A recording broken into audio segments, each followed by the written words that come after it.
Hi guys, it's me, Miss Bethany, back with another story time.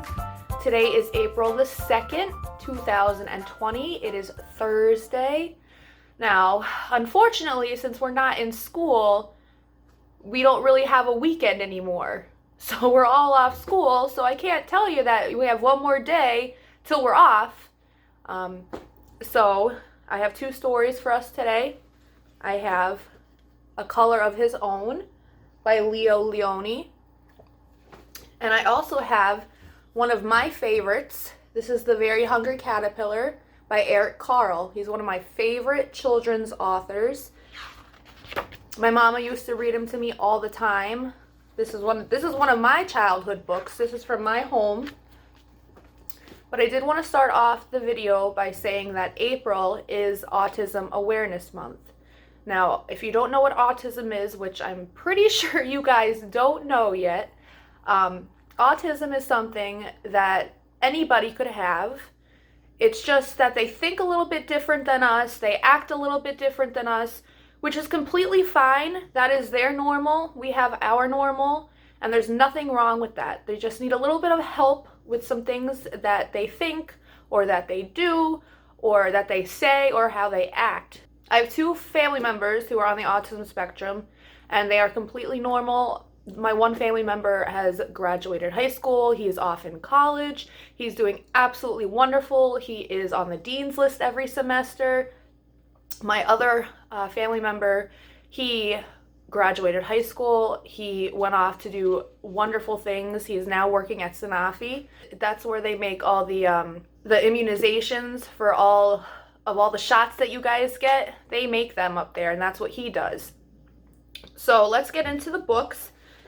I always give you a choice. We have The Very Hungry Caterpillar, or we have A Color of His Own. You want to do The Very Hungry Caterpillar? Okay. So this is The Very Hungry Caterpillar, and this is by Eric Carle. In the light of the moon, a little egg lay on a leaf.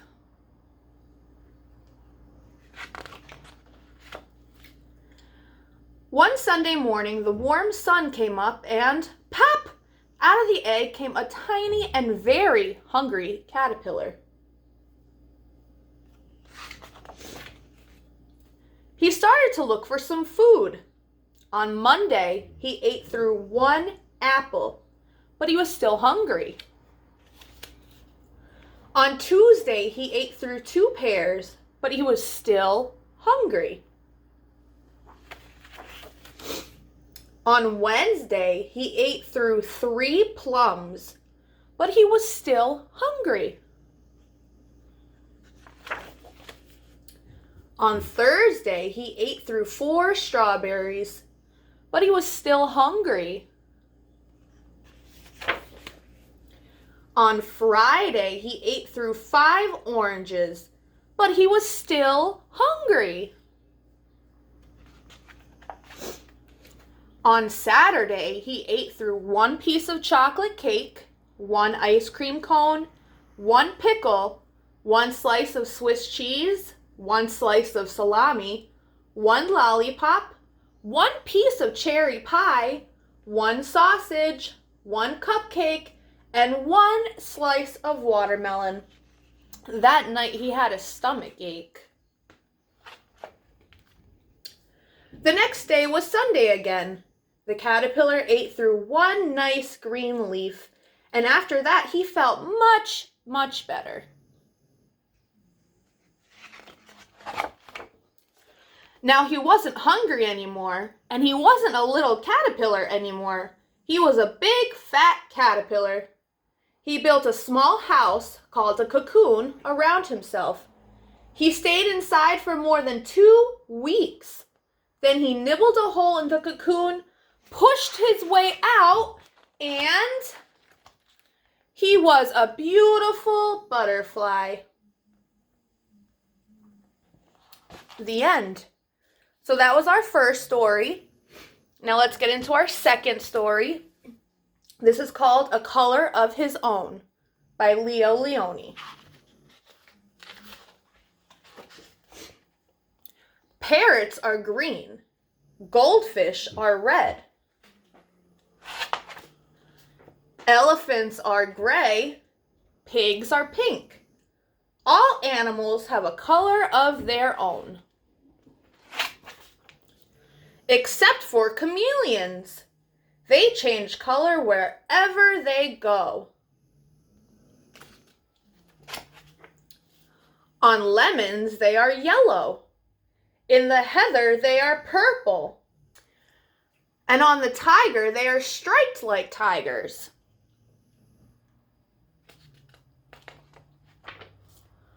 One day, a chameleon was sitting on a tiger's tail, One day, a chameleon who was sitting on a tiger's tail said to himself, "If I remain on a leaf, I shall be green forever, and so I too will have a color of my own." With this thought, he cheerfully climbed into the greenest leaf.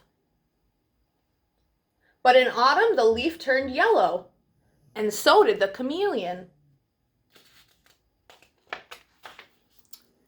Later, the leaf turned red, and the chameleon too turned red.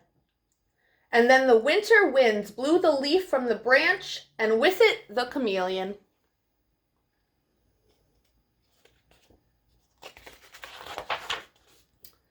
The chameleon was black in the long winter night.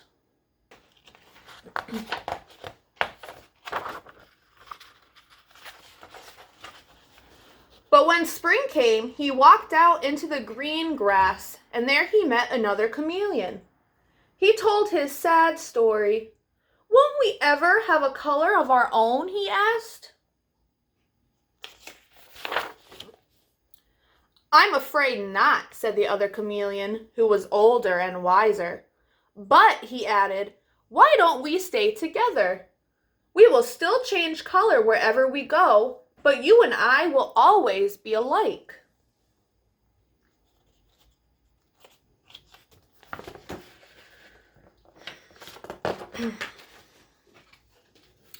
And so they remained side by side, and they were green together. And purple, and yellow, and red with white polka dots. They lived happily ever after. The end. That was our second story. So again, guys, I want you to go get some fresh air. I want you to say please and thank you every day. Say I love you every day. And tomorrow is Friday, so I'm gonna have a very special guest with me. So we're excited for that. So as always, you guys are kind, you are important, and you are very, very loved. Bye, guys.